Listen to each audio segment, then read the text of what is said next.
if you work more, then you will hear more criticism. আমাদের সম্পদ দিয়ে তারা তাদের দেশ গড়েছে, অথচ আমরা সেই গরিবই রয়ে গেছি।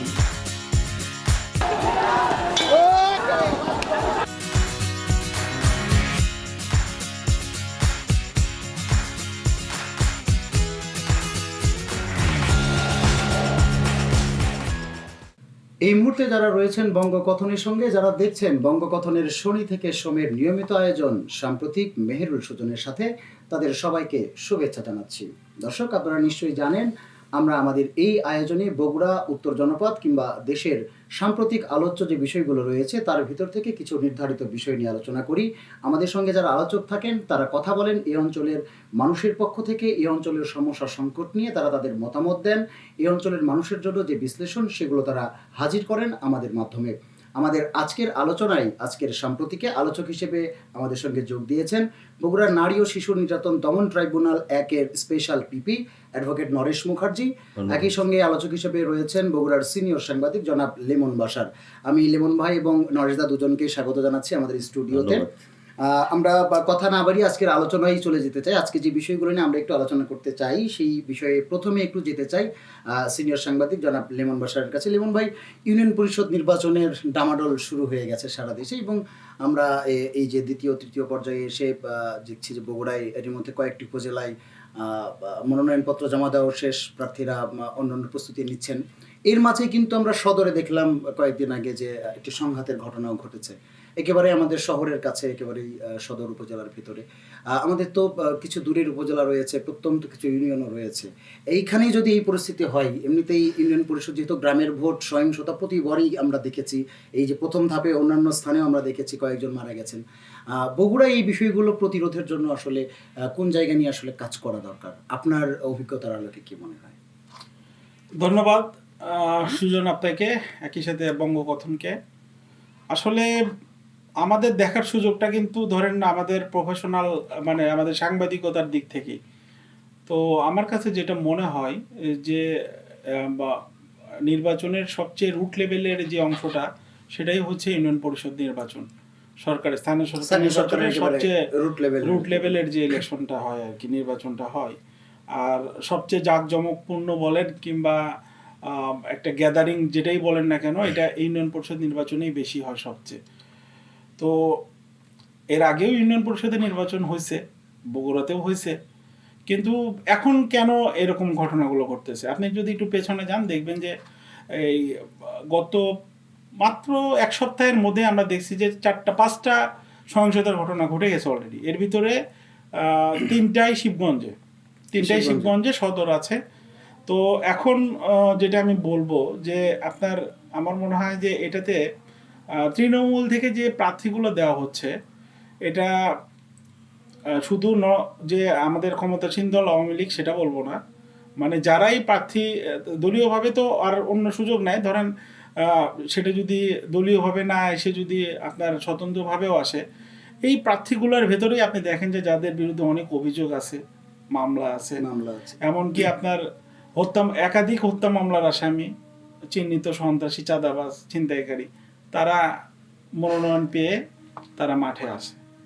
তো সেক্ষেত্রে স্বাভাবিক কারণে পরিস্থিতি মাঠ গরম হবে, এটাই স্বাভাবিক। আমরা যদি চিন্তা করি যে না এখানে কিছু হবে না, তাহলে কিন্তু সেটাই অবাক করার বিষয় হবে।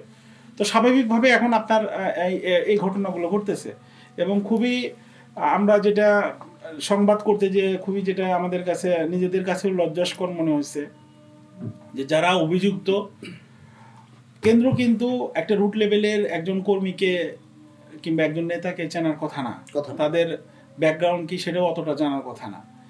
আর কেন্দ্র এটা পুরোটাই নির্ভর করে আপনার সেখানকার যে স্থানীয় যে তাদের যে নেতা কর্মী কমিটি আছে তাদের উপরে।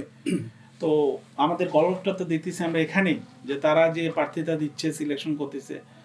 ধরেন আমি আমার বগুড়ার কথা বলি, এখানে চিহ্নিত জামাত শিবিরের ক্যাডার ছিল, সে এখন দলে ভিড়াইয়া যেভাবে হোক সে নৌকা পাইছে এবং শোনা যায় যে একটা মোটা অঙ্কের টাকা লেনদেন হয়ে গেছে। যদিও এটা শোনার মধ্যেই সীমাবদ্ধ, কারণ আমরা কিন্তু এটার কোনো প্রমাণ বের করতে পারতেছি না যে লেনদেন কিভাবে হলো এটা, তবে লেনদেন ছাড়া যে হয়নি এইটুকু কনফার্ম, এটা বোঝা যায় অন্তত আদর্শিক জায়গা চিন্তা করলে ওই জায়গাটা। কারণটা হচ্ছে কি যে আপনার ধরেন একজন দলে একজন হুট করে এসে একটা বড় জায়গায় তার বসা এবং দলীয় মনোনয়নের মধ্যে একটা সবচেয়ে সেন্সিটিভ একটা জিনিস এটা পেয়ে যাওয়া, এটা কিছুটা অবাক করার বিষয়। তো আমার মনে হয় যে বগুড়ায় যে ঘটনাটা অন্যান্য জায়গার মতো বগুড়ায় যেটা ঘটতেছে এটার পেছনে মূল কারণটা এটাই। আমার মনে হয় যে আমাদের প্রার্থী সিলেকশনটা ভুল হচ্ছে অথবা হয়েছে। আর আরেকটা জিনিস যেটা যে আমাদের নেতাকর্মীদের মধ্যে বিভক্তি অনেক বেশি। হ্যাঁ, মূল দল কিন্তু এখন একটা আর নাই, মানে যত নেতা তত দল, এরকম একটা অবস্থায় পরিণত হয়েছে। চেইন অফ কমান্ড যেটাকে বলা হয় এটার কিছুটা ঘাটতি আছে বলে আমি মনে করি, যার জন্যই এই সমস্যাগুলো সৃষ্টি হচ্ছে। অর্থাৎ একটা দলীয় যে নির্দেশনা থাকে, দলীয় যে কমান্ড থাকে, এটা কেউ মানতে চাচ্ছে না বা মানতেছে না, যে যার মতো করে লবিং তদবির করে নমিনেশনগুলো বের করে। আবার ধরেন কেউ যে বিপক্ষে যাচ্ছে তার বিরুদ্ধে যে কঠিন অ্যাকশন নেয়া, এটাও কিন্তু দৃশ্যমান না। হ্যাঁ, হয়তো হচ্ছে এরকম করে কাটিয়ে দেওয়া হচ্ছে। দুই একটা আমরা পরিবর্তন দেখেছি যে প্রার্থিতা পরিবর্তন হয়েছে বিভিন্ন জায়গায়, এরকম অ্যাকশন কিন্তু খুব বেশি দেখা যাচ্ছে না নাই। তো এই জন্যই আমার মনে হয় যে আসলে যে এই সমস্যাটা দিন দিন বাড়তেছে। কারণ এটা যদি এরকম হতো যে একটা উদাহরণ তৈরি করা যেত, তাহলে অন্যরা যারা আছে তারা সাবধান হয়ে যেত যে না, আসলে আমি পেলেও আমাকে কোনো বাড়াবাড়ি করা যাবে না, কিংবা আমার কোনো দৌরত্ব দেখানো যাবে না। হ্যাঁ, আসলে এই কারণে আমার কাছে মানে প্রাথমিকভাবে এটাই মনে হয়েছে আর কি, রাজনৈতিক দলগুলোর প্রার্থী বাছাই জায়গা আরেকটু সতর্ক হওয়া উচিত ছিল। এবং এই ক্ষেত্রে আমি বলবো যে তাদের একটু এটাকে বলে, এই কথাটাকে এইভাবে বলতে হবে যে মানে নিষ্ঠার সাথে করা উচিত ছিল, দায়িত্বটা নিষ্ঠার সাথে করা উচিত ছিল। আমি আবার আপনার কাছে আসবো, আমি একটু এই বিষয়টা নিয়ে তাদের কাছে যেতে চাই যে এই যে দীর্ঘদিন ধরে আমরা দেখেছি যে ইউনিয়ন পরিষদ নির্বাচন কিন্তু জাতীয় যে দলীয় প্রতীকের বাইরে হয়েছে। আমরা গত নির্বাচন থেকে দেখছি যে স্থানীয় সরকার নির্বাচনে প্রতীক এসেছে, প্রতীক নিয়ে নানান ধরনের বক্তব্য ছিল, তারপরও কিন্তু আমরা প্রতীকে অভ্যস্ত হয়ে যাচ্ছি স্থানীয় সরকারে। কিন্তু এই যে লেমন ভাই যে বিষয়টি বললেন যে যদি প্রতীক নিয়ে নির্বাচনের কারণে কিন্তু দলীয় বাছাইয়ের জায়গাটি বা দলীয় সিদ্ধান্তের জায়গাটি আসছে, এই জায়গায় যদি ঘাটতি জায়গা থাকে তাহলে সেটা কি আসলে শুধুমাত্র তৃণমূলের রাজনীতিতে না, এমনিতেই এই যে স্থানীয় সরকার নিয়ে যে মানুষের একেবারে ধারণার জায়গা, সেটিতেও একটু নেতিবাচক প্রভাব ফেলে কিনা? আপনার অভিজ্ঞতা কি? দেখুন না, আমি যেটা বলতে পারি সেটি হচ্ছে স্থানীয় সরকার নির্বাচনের সবচেয়ে গ্রাসরুট পর্যায়ের নির্বাচন হলো ইউনিয়ন পরিষদের নির্বাচন। ইউনিয়ন পরিষদের নির্বাচনে একটা কম্পিটিশন থাকে, তার কারণ দীর্ঘ 5 বছর পরে আপনারা দেখবেন যে স্থানীয় সরকার নির্বাচনের শেষ পর্যায়ে ইউনিয়নে যারা নেতৃত্ব দেয়, যে দলেরই হোক, সর্বদলীয়ভাবে নির্বাচিত হয়। সেই নির্বাচনে আপনার কম্পিটিশনটা এত বেশি থাকে যে ধরুন যে নৌকা মার্কার একজন প্রতীক পেলেন, দেখা গেল সেখানে আরো 5টা বা 10টা প্রার্থী থাকেন একটা দলে, প্রত্যাশী ছিলেন। সবাইকে তো নমিনেশন দেওয়াটা কোনো দলের জন্যই সম্ভব না। যাকে দেওয়া হয় এবং যোগ্য প্রার্থীকে বাছাই করার জন্য কেন্দ্রীয় নির্দেশ থাকে প্রতিটা দলের, সেটা আওয়ামী লীগ হতে পারে বা বিএনপি হতে পারে বা অন্য দল হতে পারে। কিন্তু আলটিমেটলি দেখা যায়, যেটা লেমন ভাই বললেন, যে কম্পিটিশন থাকবে কিন্তু ভালো লোক চুজ করা। এখন ভালো লোক চুজ করতে গেলে দেখা যায় যে কেন্দ্রীয় নেতৃবৃন্দ এই সারা দেশে ইউনিয়ন কাউন্সিলের এত নেতা কর্মীদের সিলেকশন করাটা কেন্দ্রের সম্ভব না। কয়েক হাজার ইউনিয়ন এইটা নির্ভর করে হলো স্থানীয়, বিশেষ করে জেলার যারা নেতৃত্ব দেন, জেলা আওয়ামী লীগ হতে পারে, জেলা বিএনপি হতে পারে, জেলা জাতীয় পার্টি হতে পারে, যে তাদেরও কিছুটা মনোনয়নের ব্যাপারে সহযোগিতা থাকে বা তাদের কিছু সাজেশন থাকে।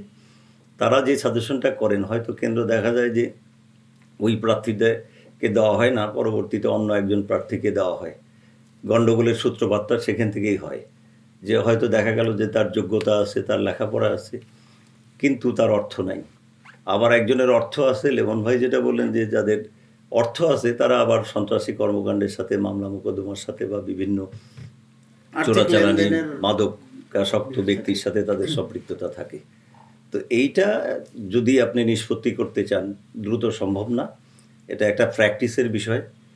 আমি যে সাজেশনটা দেব যে স্থানীয় সরকার নির্বাচনে যাদেরকে সিলেকশন করবেন সেটা প্রাথমিকভাবে অন্তত 1 বছর বা 6 মাস আগের থেকে এই পরিকল্পনাটা থাকতে হবে যে কোনো সংগঠনের। 6 মাস আগ থেকে যদি সেই প্রার্থী সিলেকশন হয়, পরবর্তী দেখা যায় যে এই রেস, এই যে মারামারি হানাহানি বা মামলা মোকদ্দমা, এইটা কমবে। কারণটা হলো যে তাৎক্ষণিকভাবে যখন নির্বাচনের 7 দিন বা 10 দিন বা 15 দিন আগে যাকে সিলেকশন দেওয়া হয়, প্রস্তুতি তো সবারই থাকে, তখন দেখা যায় যে একজন পেল না, তার আশা ছিল যে হয়তো আমি অমুক ইউনিয়নের নির্বাচনে আমি অংশগ্রহণ করব, দুর্ভাগ্যবশত তাকে প্রার্থিতা দেওয়া হয় না। পরবর্তীতে সেই ব্যক্তি তার যোগ্যতা এবং তার দক্ষতা যাচাই করার জন্য তার যারা অনুসারী থাকে তারা এই হানাহানির সাথে যুক্ত হয়। তো এই প্র্যাকটিসটা যদি 6 মাস বা 1 বছর আগে থেকে করা হয়, সেই ক্ষেত্রে আপনার দলগুলাও আপনার এটা সংগঠিত হতে পারবে যে যাকে প্রার্থী দেওয়া হবে সেই ব্যক্তি এককভাবে নির্বাচন করলে কারো কোনো অভিযোগ থাকবে না, সিলেকশনটা ভালো হবে এবং পরবর্তীতে সুষ্ঠু একটা নির্বাচনও হতে পারে। সেই ক্ষেত্রে মানে একেবারে যে নির্বাচনের আগ মুহূর্তে এসে যে পরিস্থিতি তৈরি করা, সেই জায়গা থেকে অন্তত রাজনৈতিক দলগুলো অবশ্যই এটা তাদেরকে সতর্ক এবং সচেতন থাকা উচিত। আর কেন্দ্রীয় নির্দেশনা যেটা থাকে সব দলেরই, যে যাকে প্রার্থী দেওয়া হবে, যে প্রতীকেই প্রার্থী দেওয়া হবে, উনি এককভাবে প্রার্থী হবেন এবং সবাই তাকে সহযোগিতা তার জন্য কাজ করবে। কিন্তু এটা ইদানিং দেখা যাচ্ছে না, বা পূর্বেও এটা দেখা যায় নাই, যে স্থানীয় সরকারের বিরোধটা অন্যান্য নির্বাচনের চেয়ে সবচেয়ে একটু বেশি মনে হয় আমার কাছে। দাদা অনেক ধন্যবাদ। এই বিষয় নিয়ে আমরা নিশ্চয়ই পরবর্তীতে আরো আলোচনা করতে পারবো। আমরা আবার একটু আমাদের বগুড়া শহরের একটা বিষয়টি একটু আলোচনায় যেতে চাই।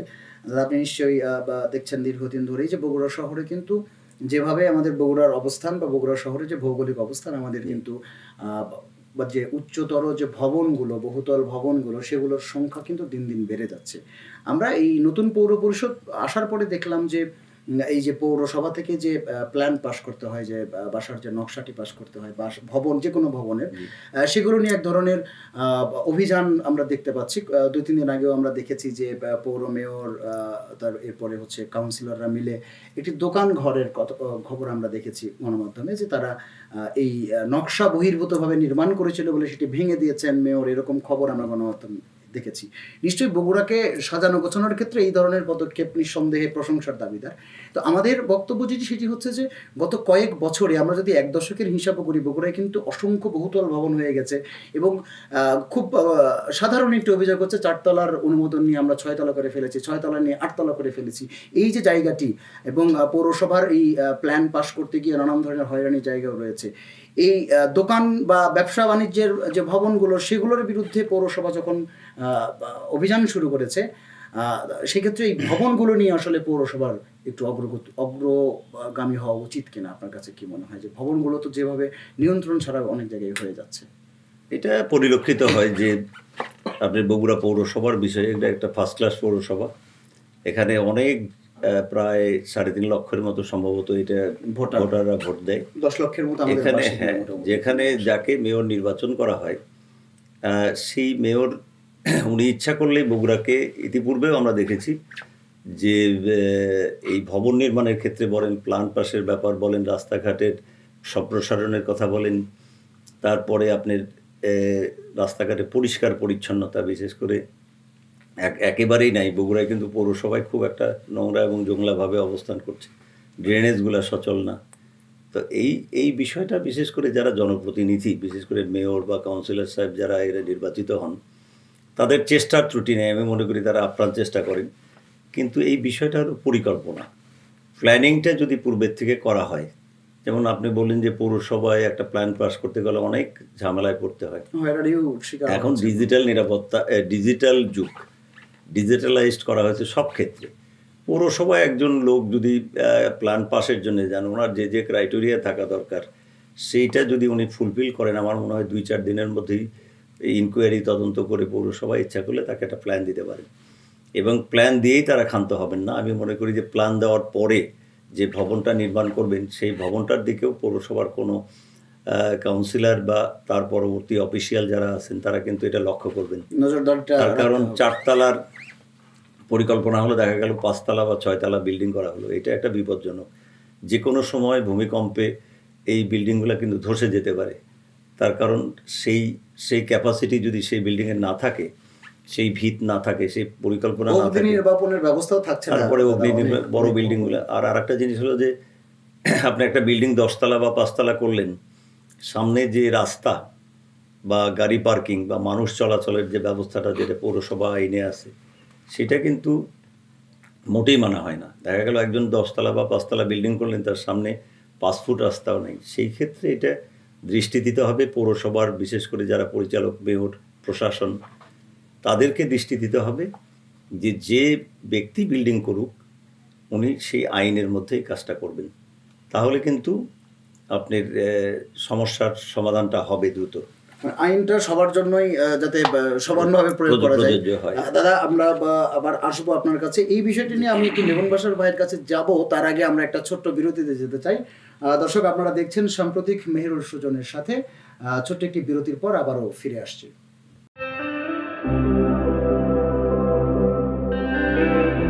বঙ্গগঠন, বিশ্বজুড়ে বাংলার কথা।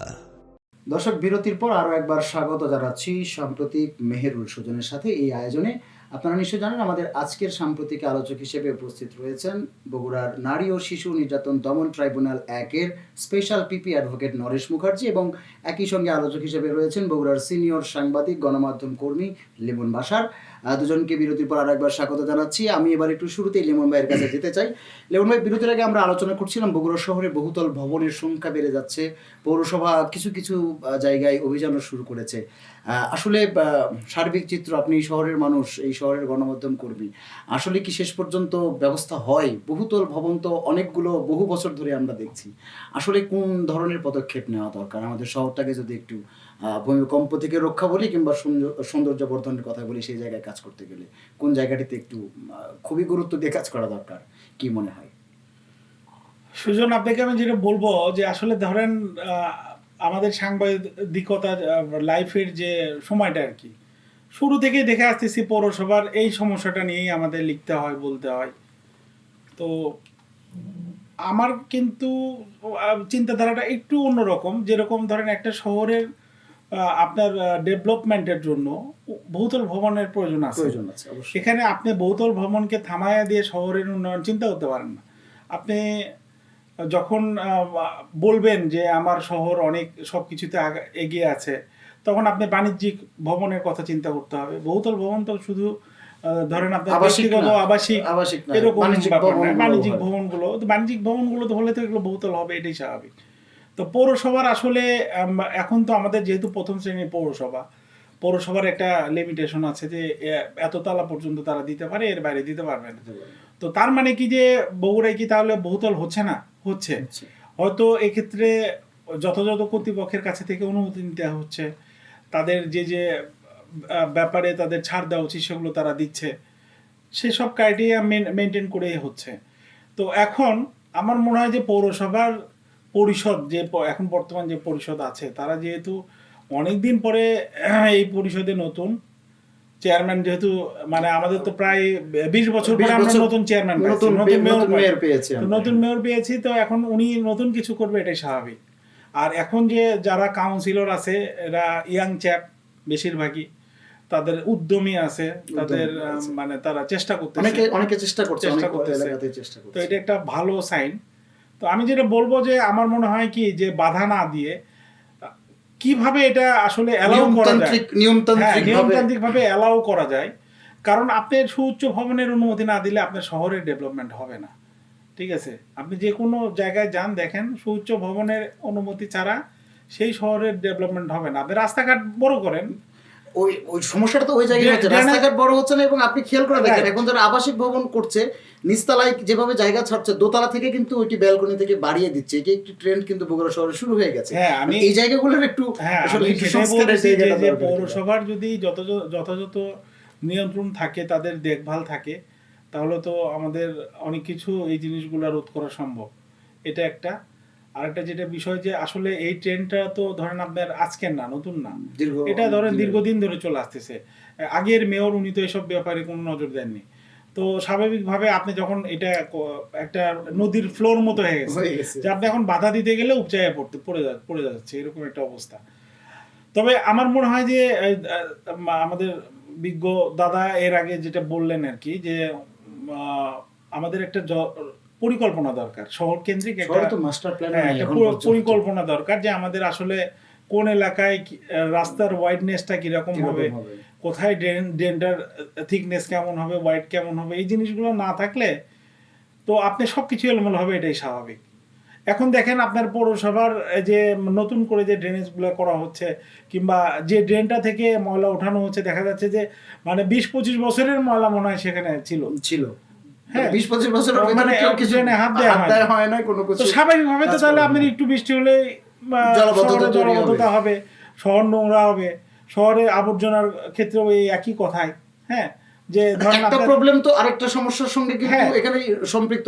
ভবনগুলোতে কোনো পার্কিং নেই, অথচ আমরা দেখেন আমরা সাতমাথা থেকে কি পরিমাণ গাড়ি বা প্রাইভেট কি বলে মোটরসাইকেল কি পরিমাণ থাকে, মানে একটা সমস্যা কিন্তু আরেকটার সঙ্গে এই শহরে রাইট। আমি সেটাই বলতেছি যে পৌরসভা ইচ্ছা করলেই, ধরেন আমাদের যেহেতু প্রধান অংশটা সাতমাথা কেন্দ্রিক, সাতমাথায় একটা পৌরসভা বহুতল পার্কিং করতে পারে, যেখানে সারা শহরের গাড়ি মোটরসাইকেলগুলো থাকবে, শহরে কোথাও একটা এক্সট্রা কোনো থাকলো না। আমরা কিন্তু জানি যে এটা সম্ভব, এখনকার যুগে এটা বহুতল পার্কিং করা কোনো সমস্যা না।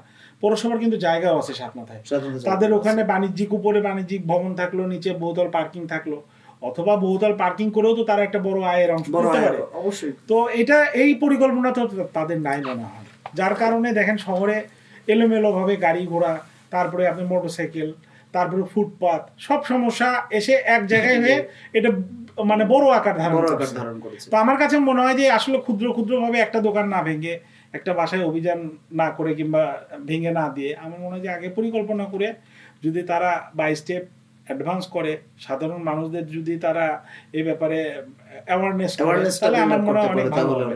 আর একটা বড় পয়েন্ট যেটা, যে কোনো কাজে গেলে পৌরসভায় কিন্তু হয়রানি হতে হয়। আমি মানে অ্যাজ এ জার্নালিস্ট হিসেবে আমি নিজেও এটার ভুক্তভোগী। আমার মনে হয় যে আমি শুধু না, সবাই ভুক্তভোগী। এখানে আসলে দেখা যায় যে ওখানে ওটা একটা সিস্টেম, যে আপনার একটা জিনিসকে যে 10 টেবিল তারা ঘুরাইবে, 10 দিন যে ঘুরাইবে, যে কাজটা 1 ঘন্টায় করা সম্ভব, সেই কাজটা তাদের ওখানে গেলে কেন জানি না কোন জটিলতায় পড়ে, সেটা হয়তো 1 সপ্তাহ লাগে, 10 দিন লাগে। তো এই জটিলতাটা যদি কমে যায়, এটা সব ক্ষেত্রে আমি বলতেছি, শুধু যে বাড়ির নকশা, জন্ম নিবন্ধনের ক্ষেত্রে বা অডিশন সার্টিফিকেট, অনেক ক্ষেত্রে পৌরসভার যে নাগরিক সেবাগুলো রয়েছে সেক্ষেত্রে। তো এটা এই পৌরসভায় মানুষ যে যখন নাগরিক সেবা খুব দ্রুত পাবে, তো তখন কিন্তু পরিস্থিতি দেখবেন যে একটা অন্যরকম হবে। মানুষ এই যে আপনি যে বলতেছেন যে নকশার কথা, নকশা বহির্ভূত ভবন কেন হচ্ছে, কিংবা নকশা পরিবর্তন কেন হয়ে যাচ্ছে, এটা তো পৌরসভার কারণেই কিন্তু হচ্ছে। তো এই সুযোগটা পৌরসভা কেন দিচ্ছে, এই প্রশ্নটা আমাদের তো আসতেই পারে। তো এই জটিলতাগুলো আমার মনে হয় যে যদি সমাধান করা যায়, তাহলে অনেকটা সম্ভব। সুন্দর শহর আমরা দেখতে, আমরা একটা সুন্দর সুস্থ একটা শহর পাবো। আমরা সেই প্রত্যাশা সবসময় করি, এই জন্য আলোচনাগুলো আমরা শহর কেন্দ্রে রাখার চেষ্টা করি। জীবন ভাই, ধন্যবাদ। আমি একটু দাদার কাছে আরেকটি বিষয় নিয়ে একটু যেতে চাই, যে টি-20 বিশ্বকাপ চলছে, বাংলাদেশ নিয়ে আমাদের সবসময় যে কোনো টুর্নামেন্টে, যে কোনো বিশ্বকাপ বলি বা যে কোনো টুর্নামেন্টে বাংলাদেশকে নিয়ে আমাদের আসলে এক বুক প্রত্যাশা থাকে। আমরা ধরেই নিই যে আমরা চ্যাম্পিয়ন হব, বা আমরা প্রত্যাশাও করি, বাংলাদেশ ফাইটও করে। কিন্তু এই বিশ্বকাপের আগে বাংলাদেশের যে পারফরমেন্স এবং বিশ্বকাপে গিয়ে যে পরিস্থিতি, আপনি নিজেও ক্রিকেট নিয়ে আপনার জীবনের একটা বড় অংশ কাটিয়েছেন, আপনার পর্যবেক্ষণে কি মনে হয় বাংলাদেশ আসলে ভালো করতে পারলো না কেন? মানে ঘাটতি জায়গাগুলো ছিল কিনা কিছু, নাকি অন্য দেশগুলো বেশি বিধ্বংসী হয়ে গেছে বাংলাদেশের চেয়ে? এটার একটা বিষয় হলো যে বাংলাদেশ ক্রিকেট টিম, আমরা খুব দূর থেকে দেখি, টেলিভিশনে খেলাগুলো দেখে আমরা যেটুকু অনুধাবন করতে পারি যে বাংলাদেশ কোয়ালিফাইং রাউন্ডে কিন্তু তারা সাকসেসফুলি আপনার ফাইনাল রাউন্ডে চলে গেছে। এইটা বাংলাদেশ টিমের একটু বেসিক যে বিষয়টা, যেটি হচ্ছে যে ক্রিকেটের সবচেয়ে বড় হলো ব্যাটিং, ফিল্ডিং এবং বোলিং, আর টিম ম্যানেজমেন্টটা। এখন টিম ম্যানেজমেন্টের ব্যাপারে আমি এখান থেকে বলতে পারবো না। আমার যেটুকু মনে হয়েছে সেটি হচ্ছে যে বাংলাদেশ ব্যাটিংয়ের বেশ ঘাটতি। আপনি ওপেনিং ব্যাটসম্যান টি-20 ম্যাচে আপনি 20 ওভারের খেলা, এই খেলাতে আপনি দেখবেন যে ওপেনিং ব্যাটসম্যান মিনিমাম একটা রান করে দিলে মিডিল অর্ডার এবং লোয়ার অর্ডার ব্যাটসম্যানরা ভালোভাবে খেলে একটা মিনিমাম জায়গায় যেতে পারে, যে অন্তত মিনিমাম টার্গেট হলো 200 একটা স্কোর করতে পারে। কিন্তু বাংলাদেশের যেটি সমস্যা সেটি হচ্ছে বাংলাদেশের তামিম ইকবাল, আপনার ওয়ার্ল্ড ক্লাস প্লেয়ার আমার কাছে মনে হয়, যে তামিমকে ড্রপ করা হয়েছে বা তামিম নিজে খেলেন নাই। তো সেই ক্ষেত্রে ওপেনিংয়ের ব্যাপারে বেশ একটা দুর্বলতা কাজ করছিল, সেটা আমরা কোয়ালিফাইং রাউন্ডে দেখেছি। আর ফাইনাল রাউন্ডে আপনার বিশেষ করে আমার কাছে বোলিংটা বাংলাদেশের খুবই দুর্বল মনে হয়েছে।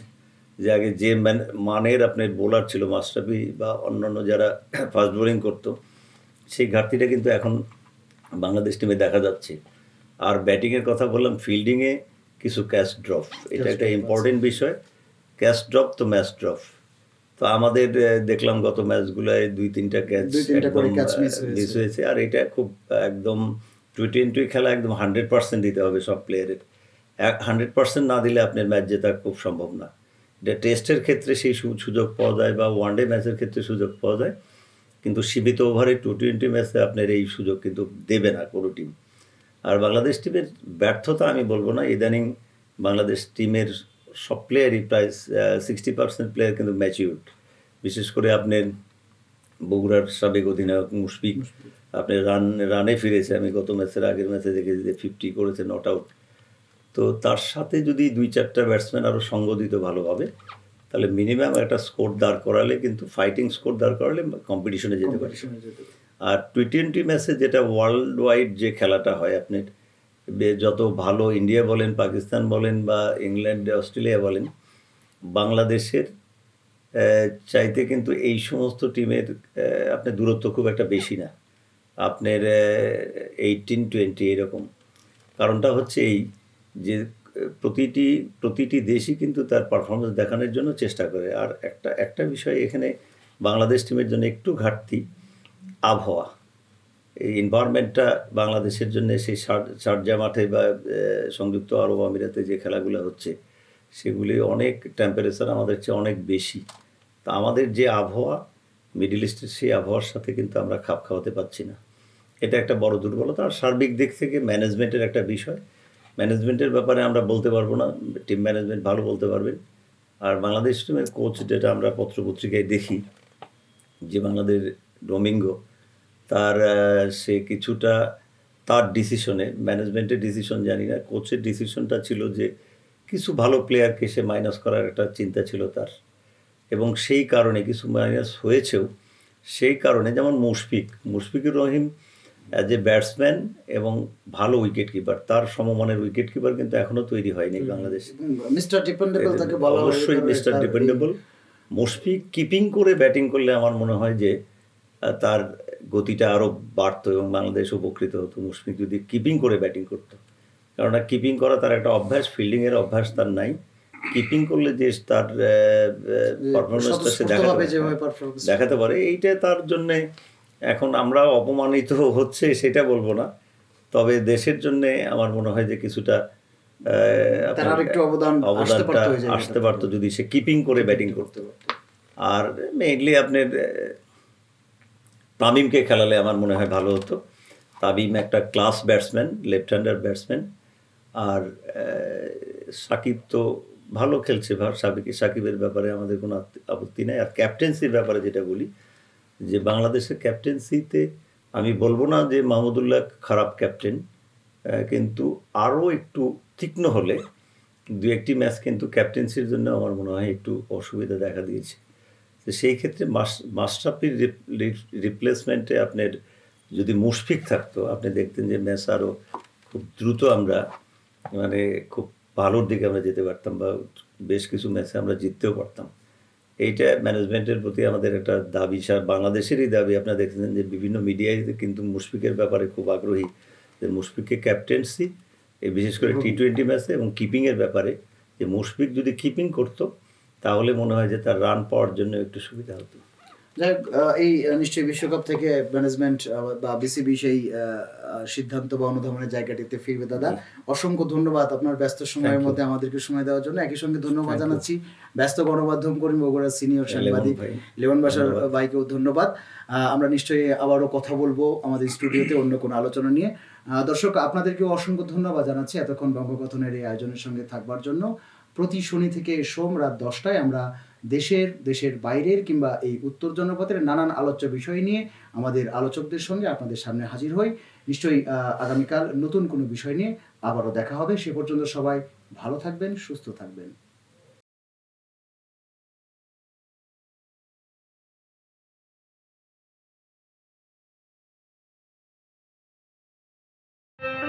বঙ্গগঠন, বিশ্বজুড়ে বাংলার কথা।